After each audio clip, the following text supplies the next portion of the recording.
Thank you so much for joining us. I'm going to initially start off with your reading on the equity markets because that's something which has been taken by surprise, the kind of reaction that you've seen in markets today.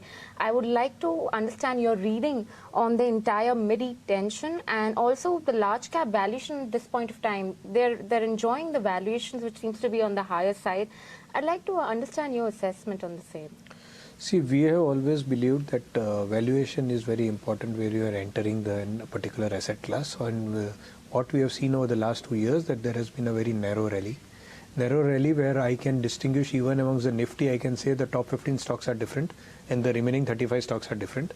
So every sector of the market, and there is absolutely no liquidity beyond top 200 stocks or top 250 stocks. There is absolutely no liquidity. So when you are looking at the market, there is no one market, as has been demonstrated over the last 2 years, that one sector of the market, one part of the market, that is the top 15 stocks, have gone up as high as 40% in the last 2 years, while rest of the market is lagging behind, and small cap at the other extreme has gone down by almost 50% in the last 2 years. So that's what the kind of quality at any price has worked in the market. We are believers that quality at any price with such high valuation, I cannot invest public money assuming that somebody will keep on buying at such a high valuation. When a company which has grown at 12% per annum is valued at a PE of 70, we need to rethink what we are doing. So this was essentially happening because foreign money was coming into the country and foreigners wanted to buy a particular set of stocks which are high quality, which they can hold on for a long period of time. So let's see how things move. We are believers that the rest of the market, which has not done as well, will do better rather than a company which is very valued at highly. So the way our portfolios are positioned, we will be in the companies which are not valued very high. That is reflected from the PE ratio that our funds, if you see the average PE ratio of our fund, it is much lower than what the overall market is at. Okay, this brings me to the second part of the question where, there is this overarching belief that in this particular year, you would see a comeback or a recovery coming in from the mid-cap and the small-cap space. I'd like to understand where do you see things at this point of time? So we are recommending small cap when somebody has to invest in equity for the simple reason it has corrected big time and the discount vis-a-vis a large cap is at a good level to invest in. We keep on tracking the markets continuously in every sector at what price P ratios or at what price valuation are the large caps available, what the risk return wise. We feel small cap is a rather than large or mid cap, small cap is the place where valuations have been hit very hard and they are available cheap, and that's the place to buy. But one has to be coming into the markets with a 3 to 5 year perspective and not lesser than that. All right. Let's talk about debt segment because that's where maximum of your thrust is. In the entire conference, we've spoken about how debt segment should be now a flavor of the season as compared to the tough situation that the whole category, the segment witnessed in this 2019. So I'd like to understand A, what changes for the industry, and B, what sort of returns can the investors now expect and the predictability of this segment now with the kind of jury that is out on RBI right now? I am particularly one is to see the nominal growth in the country before we say where is the return. So when we look at the nominal growth of the country, we have had a growth of say 5, 6, 7%. And if the inflation is under control, we have got a nominal growth which will be 9 to 10%. So when the nominal growth, if you see the past, and another thing, for last 5 years, the market has given 9% return. If you see last 10 years also, the market has given around 9% return, the broader markets. Right. So that are the kind of broader markets, that is the kind of nominal growth in the country. Right. When we are looking at past, when you see from 78 to 2008 and you say the market has given 15% return, the nominal growth of the country was also 15% at that point of time. 7% was the inflation, 8% was the inflation. So you have to see these returns in the light of the inflation control that this country has had.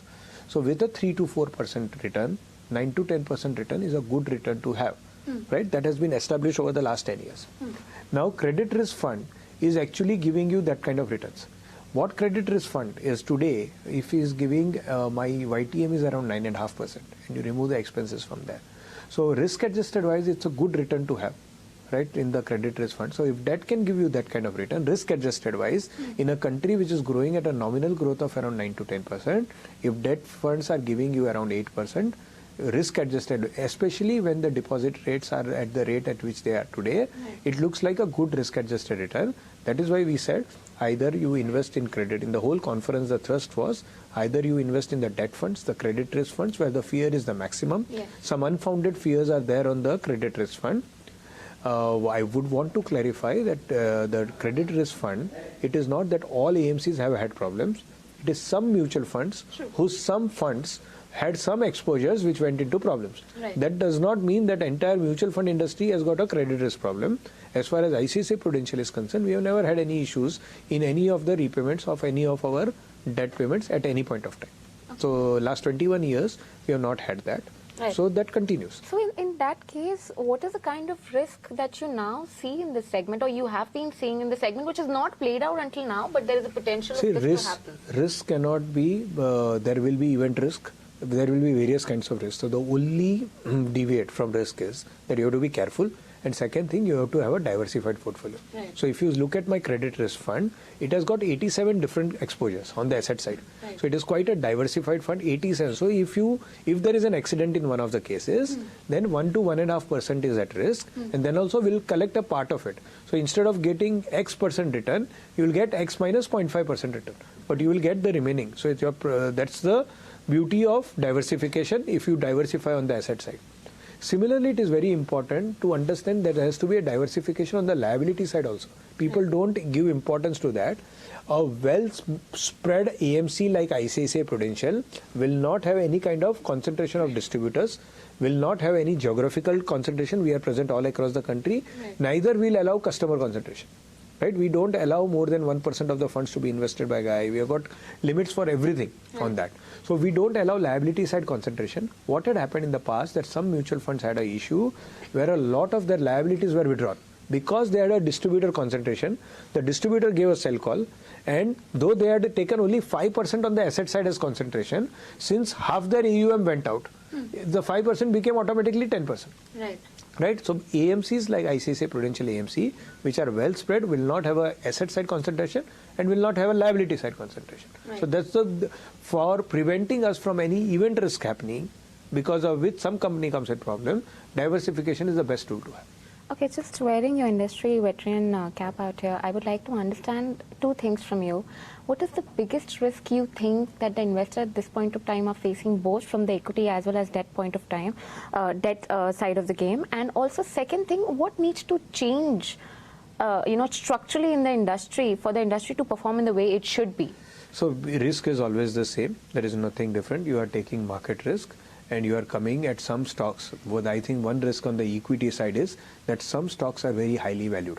If they have made fantastic return over the last 3 years, the investor has to think that a company which has grown at 12% per annum and is available at a PE ratio of 70, what mathematics is required for it to grow further for the next 10 years? The company will grow systematically, but will your investment value grow just because it has grown in the last 3 years? It is not necessary the same companies will grow in the future. That is the risk on the equity side. On the debt side, you have to be very, it is all bottom up. There is no top down on that. Whatever is the market environment, you have to take care of the company where you are investing, and you have to be very careful on that. What needs to change? I have been saying it since long number of years.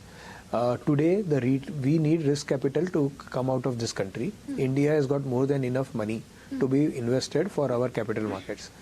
But we are not able to galvanize the whole thing, because the common man, if he has to invest in, there are only 2 crore investors in mutual funds. This number of investors can grow tomorrow because the awareness, because of media help, has increased big time. But there are not enough distributors in the market. And if the customer wants to invest, it is a very, very difficult journey to invest, because the KYC is a very impeding factor. So there are so many, most of the Indian customers have got a bank account today. So somewhere the regulators have to work together along with the government and also ensure that a person who is wanting to invest a 2,000 rupees SIP is able to do that. Sure. Let's talk about the expense ratio, because they've been lowered in the last year. Do you see that any more further cuts taking place, which in turn would lead to higher returns for investors as a whole? I think SEBI has regulated the mutual fund industry quite well, and they have reduced the expense ratio earlier, and it's a good thing to happen that a customer is getting a better deal. Now it has reached a state that you want the industry also to grow. whether the money, one has to think, and that the regulator would be doing that whether the margin that is available for the mutual fund distributor and the manufacturer both put together is enough or not. Right. So that over a period of time, SEBI will evolve on that.